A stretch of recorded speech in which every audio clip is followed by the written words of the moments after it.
단테의 천국 여행기. 서원을 어긴 영혼.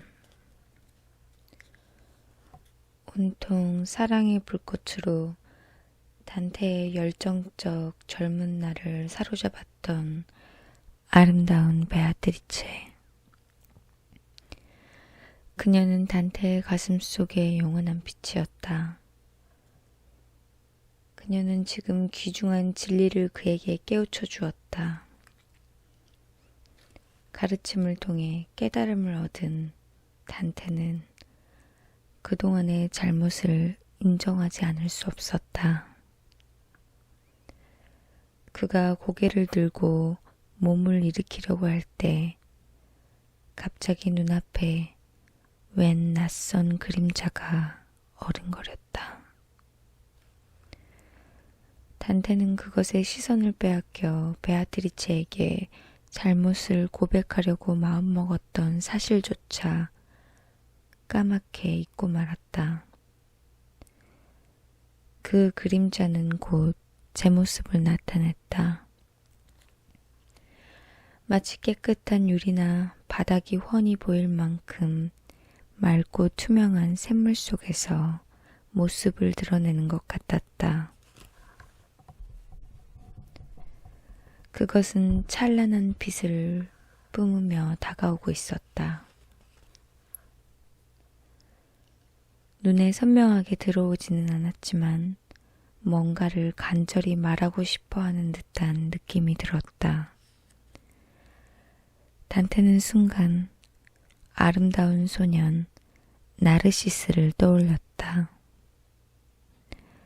나르시스는 샘에 비친 자신의 모습을 다른 사람의 얼굴로 착각하고 그만 사랑의 열정에 휩싸인 채 샘에 물을 던져 죽고 말았다. 그가 죽은 곳에선 수선화 한 송이가 피어올랐고 그것은 곧 그를 상징하는 꽃이 되었다. 하지만 단테는 그와 반대였다. 물에 비친 다른 이의 모습을 자신의 모습으로 착각하고 있는 꼴이었다. 그 그림자의 형상이 혹시 거울에 비친 자신의 모습이 아닌가 하고 의아하게 생각했던 그는 다시금 정신을 차려 그것을 찬찬히 살펴보았다. 그러나 그곳에는 아무도 보이지 않았다. 단테는 어리둥절할 수밖에 없었다. 그가 시선을 베아트리체에게로 돌렸을 때 그녀는 부드러운 미소를 머금고 있었다. 그 미소는 빛나는 눈동자와 더불어 사랑이 듬뿍 담겨져 있었다. 놀랄 것 없어요. 그녀는 의아해하는 단테를 보고서 결국 말을 이었다. 당신이 아직도 진리에 발을 들여놓지 못한 어린아이처럼 생각되니 그것에 웃음이 나왔을 뿐입니다. 당신의 상상력은 아직도 헛된 쪽으로만 자꾸 맴돌고 있어요.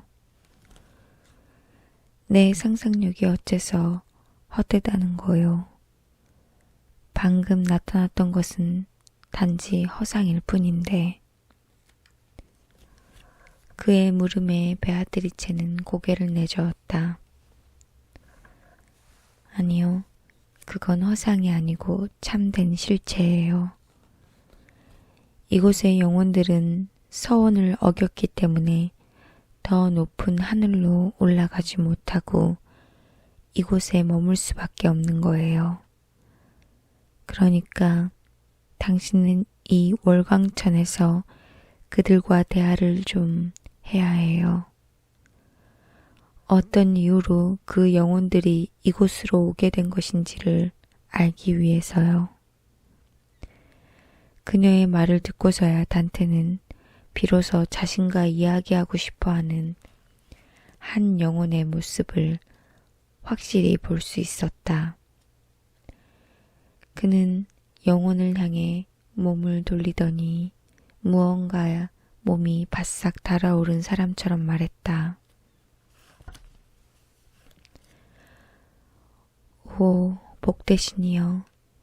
맛보지 않고서는 도저히 느낄 수 없는 천국의 감미로움을 영원한 생명 속에서 느끼고 있는 이여. 당신의 이야기를 해주신다면 저는 무한한 기쁨과 감사를 느낄 것입니다. 그 영혼은 조용히 웃으며 잠시의 망설임도 없이 입을 열었다. 저는 현세에 있을 때 수녀였습니다. 저를 한번 자세히 보세요. 당신이 조금만 기억을 되살려 본다면 누군지 곧 알 수 있을 거예요. 그 영혼이 자신을 알고 있다는 말에 단테는 몹시 놀랐다. 그러나 아무리 기억을 되살려 보아도 그녀가 누구인지 도무지 떠오르지 않았다. 분명 그녀의 얼굴은 낯설었다. 단테가 곤혹스러운 표정을 짓자 그녀는 곧 자신을 밝혔다. 저는 바로 피카르다입니다. 순간 단테는 깜짝 놀랐다. 피카르다라면 피렌체의 도나티 명문가의 딸이었기 때문이다. 그녀는 자신의 아내 젬마와 친척이었고 또한 절친 한 친구 프레세의 누이 동생이었다. 단테는 그녀를 알아보지 못한 것에 대한 용서를 구했다. 용서하시오. 몰라봤습니다. 예전의 모습과 달리 당신의 빼어난 얼굴에는 무엇인가 형용할 수 없는 거룩함이 깃들어 있군요. 그처럼 더욱더 아름다운 얼굴로 변했으니 내가 알아보지 못한 것은 어쩌면 당연한 일인 것 같습니다. 이곳에는 항상 기쁨이 넘쳐 흐르고 있기 때문에 현세의 얼굴과 많이 달라지지요. 이곳에서 만나게 되다니 참으로 반갑습니다. 단테는 그녀에게 이곳 올강천까지 오게 된 배경을 물었다.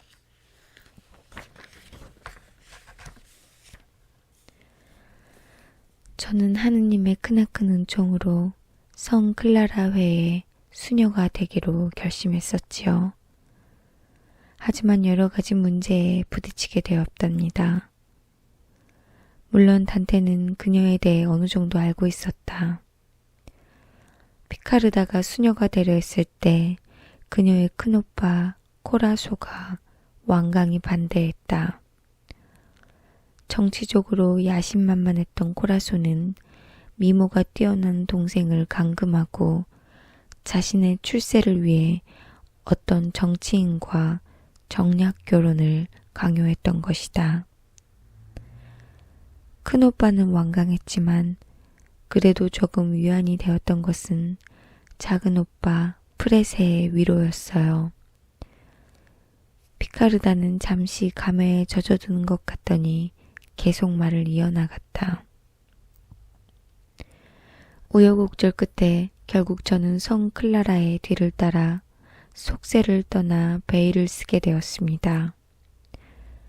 큰오빠를 피해 수녀원에 몸을 숨기고 하느님께 소원을 했었지요. 그러나 불행은 계속 제 곁을 떠나지 않았답니다. 불행이라뇨? 단테는 의아하게 물었다. 사랑보다는 악으로 물들어 있던 사람들이 수녀원으로 몰려와 저를 완력으로 끌어냈지요. 매일같이 기쁨에 넘쳐 수도 생활에 여념이 없던 제게는 큰 충격이었습니다. 그들은 큰오빠가 고용한 사람들이었어요. 큰오빠는 정치적 계산으로 저를 광폭한 로셀리노 델라오자와 강제로 결혼을 시켰답니다.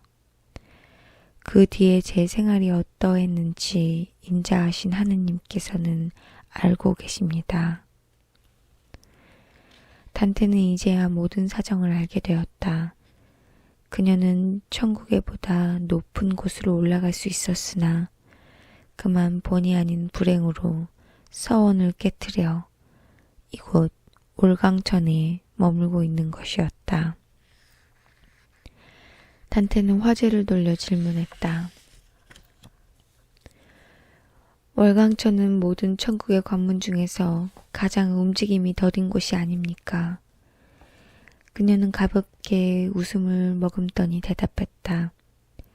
지구와 가까운 곳일수록 움직임이 더딘 것은 사실입니다. 하지만 크신 하느님의 영광된 축복은 이곳에도 충만합니다. 우리가 낮은 하늘로 오게 된 것은 서원을 소홀히 하고 의무를 다하지 않았기 때문입니다. 그래도 한 가지 의문이 있습니다.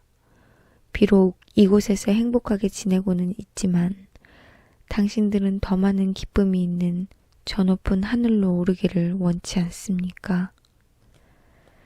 단테의 질문이 어리석었는지 그녀는 다시 한번 옅은 미소를 지었다. 형제여, 사랑의 힘이 우리의 욕망을 소멸시켜 주었기에 우리는 가진 것만큼 원할 뿐 그 이외에는 더도 덜도 목말라 하지 않습니다. 만약 우리가 이보다 더 많은 행복을 원한다면 그건 우리를 이곳에 머물도록 인배하신 하느님의 섭리에 위배되는 것이지요.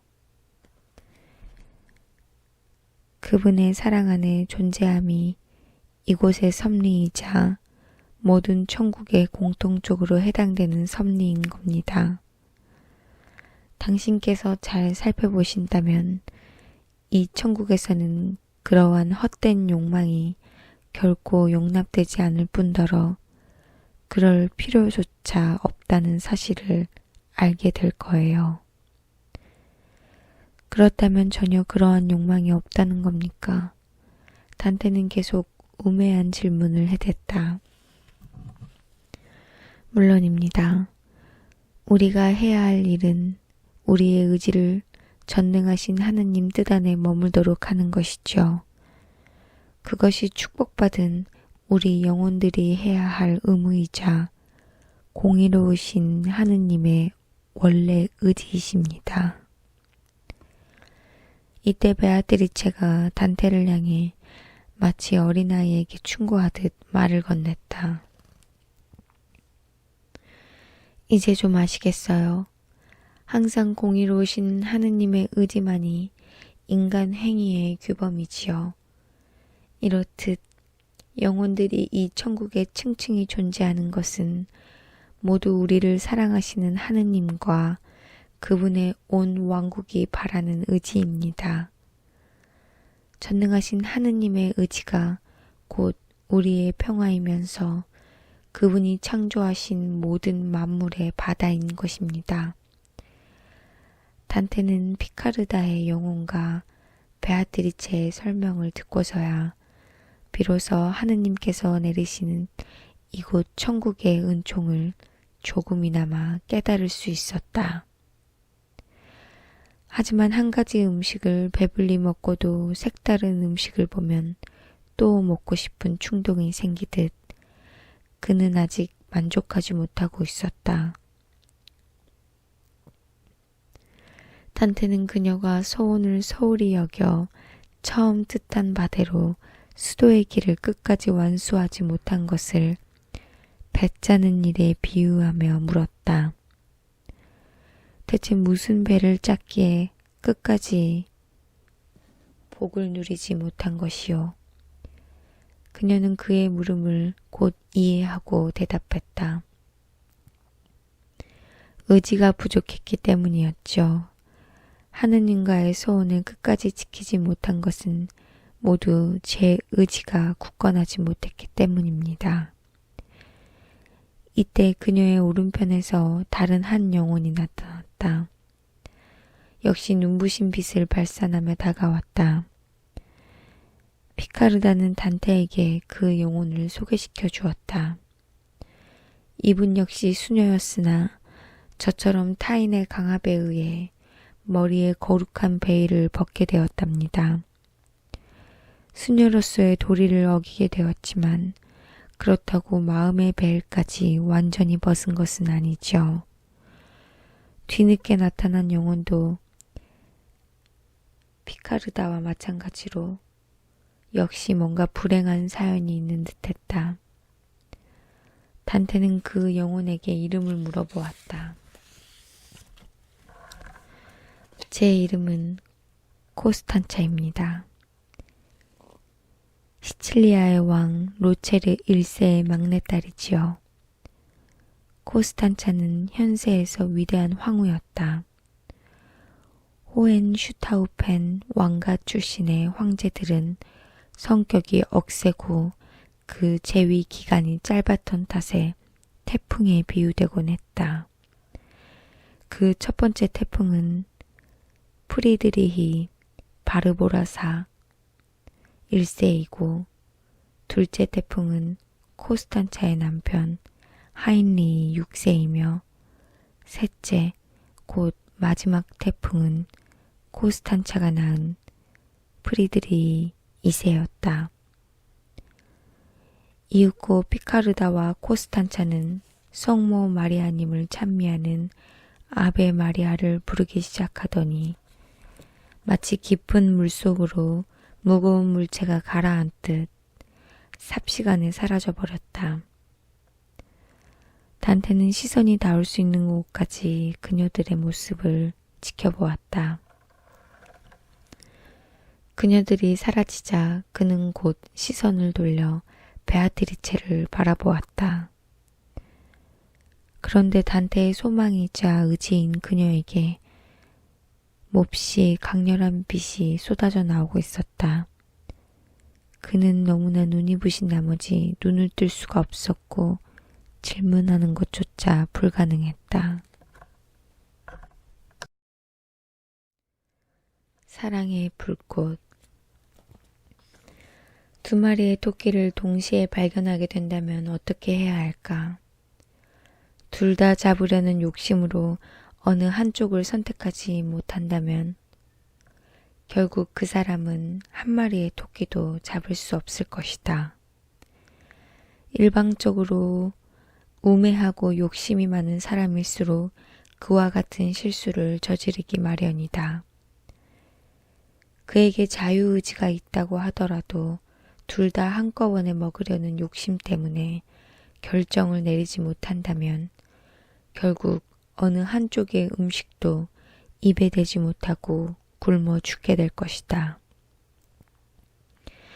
이처럼 똑같이 매력적인 두 가지가 있다고 가정할 때 인간은 어느 한쪽으로만 구미가 당겨지지 않는 법이다. 왜냐하면 인간의 마음 한구석에는 둘을 모두 갖고자 하는 욕망이 도사리고 있기 때문이다. 그것은 마치 굶주린 사람이 두 가지 음식 앞에서 무엇을 먼저 먹을까 계속 망설이며 머뭇거리는 꼴과 같다. 이와 마찬가지로 굶주린 이리 사이에 있는 어린 양이 두려움에 떨며 갈피를 못 잡고 우왕좌왕하다가 주저앉아 버리고 두 마리 사슴을 쫓던 사냥개가 갈팡질팡하다가 두 마리를 다 놓쳐버리는 결과와 똑같다.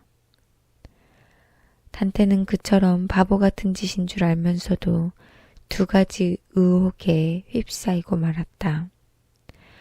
하지만 그것은 그 자신의 탓도 아니요. 그렇다고 자랑거리는 더더욱 아니었다.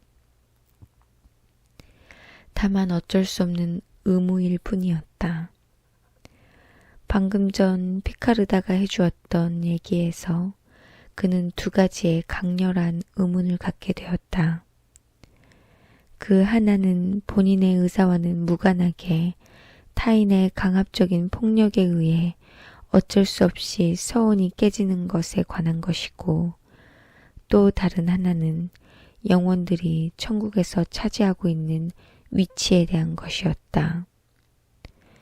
비록 아무 말도 하지 못했으나 단테의 얼굴에는 알고자 하는 열망으로 붉게 물들었다. 바벨론의 왕 느부갓네살은 어느 날 이상한 꿈을 꾸게 되었다. 자리에서 일어나니 그 꿈의 의미가 궁금해 견딜 수 없었다.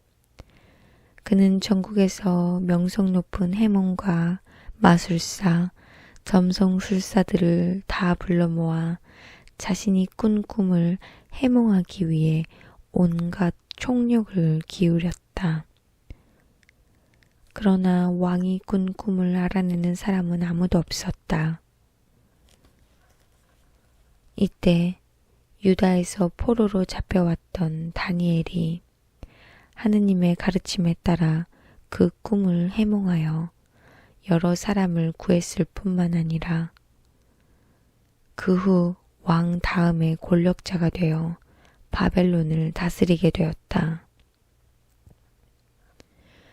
이렇게 다니엘이 느부갓네살 왕을 구해주었듯이 베아트리체도 그처럼 단테의 마음을 진정시키며 말했다. 저는 당신이 두 가지 의혹 때문에 생각이 얽혀 말도 못하고 답답해하고 있다는 것을 잘 알고 있어요. 하나는 어쩔 수 없는 상황에 의해 소원을 깨뜨릴 수밖에 없었던 사람의 선행이 왜 감소되어야 하는 것인지와 다른 하나는 영혼들이 이곳 천국에서 차지하는 위상에 관한 것이지요. 단테는 자신의 마음속을 훤히 들여다보고 있는 그녀에게 새삼스레 놀라지 않을 수 없었다. 그러나 그의 놀란 가슴을 진정시켜 주려는 듯 그녀는 의문에 대한 답을 자세하게 설명해 주었다. 먼저 두 번째 물음에 대한 의혹부터 풀어드리죠. 별에서 나온 영혼들은 모두 하느님께서 별들 속에 미리 창조해 두셨다는 것으로 현세에 뿌려져 육체와의 결합을 통해 인간이 된다. 또한 착한 생애를 끝마치고 나면 다시 별나라로 되돌아간다는 플라톤의 학설이 당신의 생각을 혼란스럽게 하고 있는 것 같습니다. 이런 학설 따위가 당신의 의식 안에 자리 잡고 있다는 사실부터가 문제입니다. 지금부터 그 오류를 깨우쳐 드리죠. 베아트리체는 플라톤의 학설을 반박하기 시작했다. 창조주께서는 인간의 육체를 빚으실 때 영혼도 함께 불어넣어 주셨습니다. 그러므로 플라톤의 선제 영혼설은 아주 잘못된 학설일 뿐더러 오히려 해로운 학설이지요. 지금부터 그걸 증명하겠습니다. 9등급의 천사들 중에서 하느님과 가장 가까운 자리에 있으며 또한 하느님의 영광에도 참여하는 치품 천사 세라핌이나 하느님의 전능하심을 빌어 홍해를 갈라 이스라엘의 백성을 이집트로부터 탈출시키고 하느님의 십계명을 받았던 그 유명한 모세, 이스라엘의 위대한 용도자 사무엘, 그리고 세례자 요한과 사도 요한 또한 그리고 성모 마리아님 일지라도 방금 당신 앞에 나타났던 영혼들과 다른 천국에 있는 것으로 생각해선 결코 안 됩니다. 또한 하느님께서 내리시는 축복과 은총의 양이 하늘에 따라 각각 많고 적은 것은 더더욱 아니죠. 베아트리체가 다시 설명하기를 천국에서 그 영광을 받는 자체는 모두가 마찬가지고 각자의 아름다움으로 하늘을 아름답게 꾸미고 있으며 하느님으로부터 비롯되는 영원한 복락은 느끼는 정도에 따라 아름다운 삶의 차이가 있을 뿐이라고 했다. 좀 전에 그 영혼들이 여기 나타났던 것은 이 하늘이 자기들의 몫이어서가 아니라 다만 천국에서 이곳이 가장 낮은 곳임을 표시하기 위해서였다는 설명이었다. 이성작용은 감성작용에 앞서서 움직이고 있으며 온갖 인식은 감각으로부터 출발하고 있습니다. 그녀는 성서 이사야의 한 대목을 인용했다. 하늘은 나의 보좌요, 땅은 나의 발판이다. 너희가 나에게 무슨 집을 지어 바치겠다는 말이냐? 내가 머물러 쉴 곳을 어디에다 마련하겠다는 것이냐? 모두 내가 이 손으로 지은 것이 아니냐? 다 나의 것이 아니냐? 이사야 66장 1절 말씀. 베아트리체는 잠시 숨을 고른 후 다시 말을 이었다. 그 말씀 때문에 사람들은 자신의 상상으로 하느님의 손과 발의 모습을 생각하지만 사실 그 대목은 다른 뜻을 부여하고 있다는 것을 알아야 합니다. 하느님은 이렇듯 모든 것을 섭리하시지만 각각의 성질에 따라 섭리하시는 것 또한 다릅니다. 즉 감각을 통하여 이성으로 오는 것이 사람에게는 자연스러운 일로서 바로 우리의 모든 인식은 감성에서 비롯되고 있지요. 단테는 용기를 내어 그녀에게 물었다. 하지만 아직도 왜 플라톤의 학설이 틀렸다는 것인지 도무지 이해가 되지 않소. 베아트리체는 그의 물음에는 아랑곳하지 않고 말을 계속 이어나갔다. 성스러운 교회는 예수님 탄생을 예고한 대천사 가브리엘과 대천사 미카엘, 또 토비트의 먼 눈을 고쳐주신 대천사 라파엘을 사람의 형상으로 만들어 많은 사람들에게 보여주고 있죠. 남 이탈리아에서 태어난 피타고라스 학파에 속하며 플라톤의 버시기도 한 티마에오스가 영혼에 대해서 논한 것은 사실 그렇듯하게 보이기도 합니다. 하지만 그것은 모두 오류입니다. 이곳에서 보는 것만으로도 알 수 있지요. 그는 자연이 영혼에게 육체를 지어줄 때 그 영혼을 별에서 부여하는 것으로 믿고서 육신이 죽게 되면 그 영혼은 다시 본래의 고향인 별로 돌아간다고 주장했으나 플라톤의 논리에는 다른 의미가 담겨져 있으니 그냥 비웃을 수만은 없어요. 만약 플라톤이 좋고 나쁜 선악의 영향을 그 별들의 탓으로 돌리려고 했다면 그는 과연 어느 진리의 관역에 화살을 겨누고 있었는지 알 수가 없는 일이죠. 이렇게 별들이 주고 있는 영향의 원리가 잘못 이해되어 사람들은 별의 영향을 지나치게 크게 보게 된 것입니다. 그녀는 말을 일명요연하게 조리가 있게 말을 했고 또한 일리도 있었다. 사람들이 별들에 대해 지나친 환상을 지니고 그리고 또 가지고 있던 것도 사실이기 때문이다. 별에게 신의 능력이 있다고 믿는 것이 바로 그것이었다.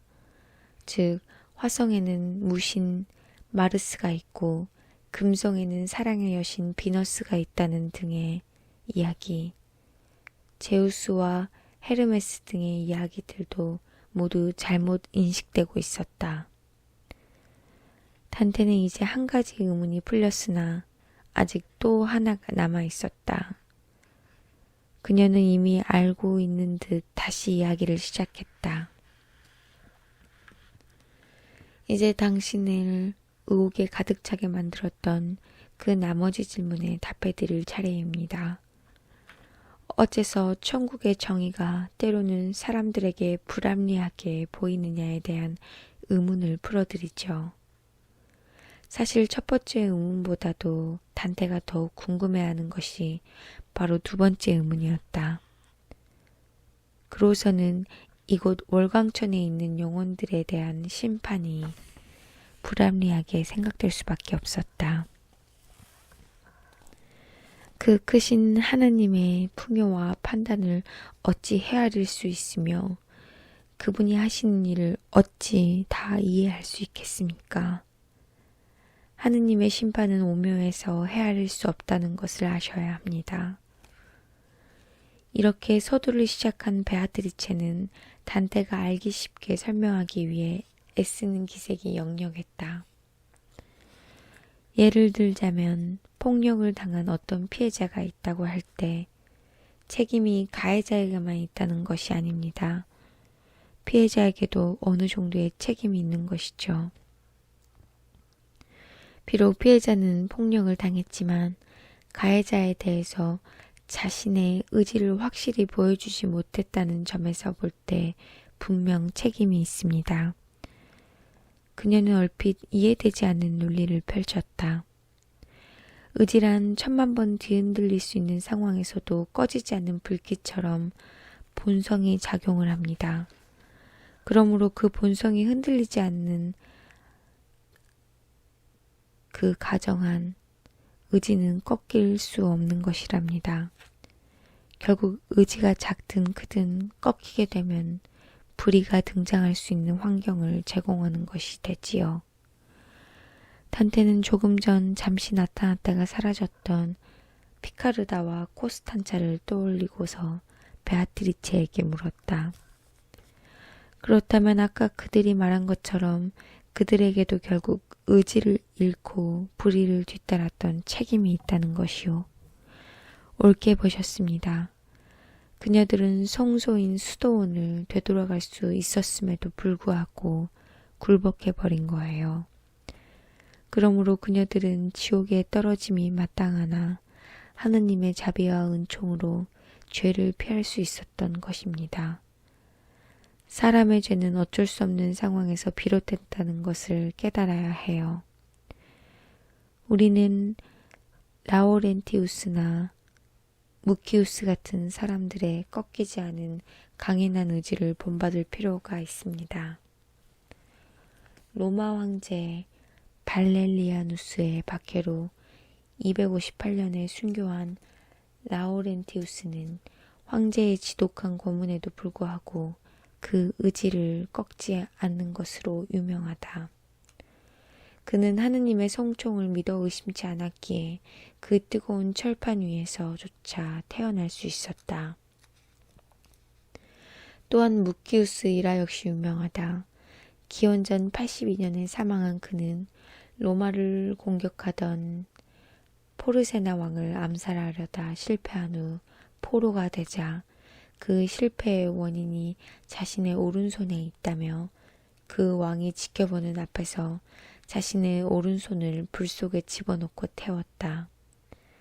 그녀들도 자신의 의지가 온전했다면 몸이 자유로워졌을 때 마땅히 본래의 길로 돌아갔어야 옳았습니다. 하지만 그대로 의지를 꺾은 채 주저앉아 버린 것이죠. 사실 굳센 의지란 매우 드물지만 행동으로 옮기는 사람들도 많은 만큼 교훈으로 삼아야 할 것입니다. 그런 분들의 참된 의지를 당신이 지금이라도 가슴 깊이 새긴다면 지금까지 당신을 괴롭혀오던 의문이 사라질 것입니다. 과연 그녀의 말대로 단테의 의문은 온데간데 없이 사라져버렸다. 그러나 혼자 힘으로는 헤쳐나가지 못할 난관이 당장 그의 눈앞을 가로막고 있었다. 그것은 다름 아니라 나약하기만 한 자신의 의지였다. 베아트리체는 단테의 속마음을 꿰뚫어 보고서 위로해 주었다. 하느님께서는 영혼을 위로하고 쓰다듬어 주시는 분이십니다. 버림받고 상처받은 영혼은 더욱 그분의 위로를 받게 되죠. 그분께 의지하십시오. 그분은 겸손하고 온유한 자에게 늘 가까이 오시어 영혼을 위로해 주신답니다. 그런 영혼들은 하느님의 위로를 진심으로 감사히 받아들이죠. 단테는 잘 알고 있었다. 베아트리체는 이미 축복받은 영혼이었으며 또한 완전한 진리이신 하느님 곁에 항상 머물러 있을 수 있는 은총을 받고 있었으므로 결코 거짓말을 할 수 없다는 것을. 그녀는 계속 말을 이었다. 당신은 아까 피카르다로부터 코스탄차가 아직도 거룩한 수도자의 베일을 갈망하고 있다는 말을 들었습니다. 바로 그 점이 좀 전에 제가 한 말과 서로 모순되는 것처럼 보일 거예요. 그러나 인간은 순간적인 위기를 벗어나기 위해 해서는 안 될 일까지도 본의 아니게 여러 번 저지를 때가 있죠. 그렇게 범하게 되는 죄악이 의외로 많다는 것은 당신도 이미 경험을 통해 잘 알고 계실 겁니다. 알피아라우스의 일화를 한번 생각해 보세요. 그리스 7왕 중 한 사람이었던 알피아라우스에게는 아내 에리필레가 있었다. 전쟁의 와중에도 에리필레는 황금 목걸이에 눈이 어두워서 남편이 숨어 있는 곳을 적에게 알려주어 결국 그를 죽게 만들었다. 훗날 알피아라우스의 아들 알크마이오는 그 사실을 알고 아버지의 복수를 하기 위해 어머니를 죽이는 불효를 저지르게 된다. 그렇게 효도의 목적으로 불효를 저지르는 모순을 깊이 생각해 보세요. 폭력과 의지가 하나가 되어 버리는 결과에서는 변명의 여지가 없습니다. 이와 같이 절대적인 의지가 폭력에 동의하는 것이 아니라 할지라도 더 큰 화를 입을까 두려워하여 의지를 지탱하지 못했다는 것은 결국 폭력에 동조하는 것으로 밖에는 변명할 여지가 없는 것입니다. 그래서 아까 피카르다는 절대적인 의지를 말한 것이고 저는 그것과는 다른 상대적인 의지를 말한 것이죠.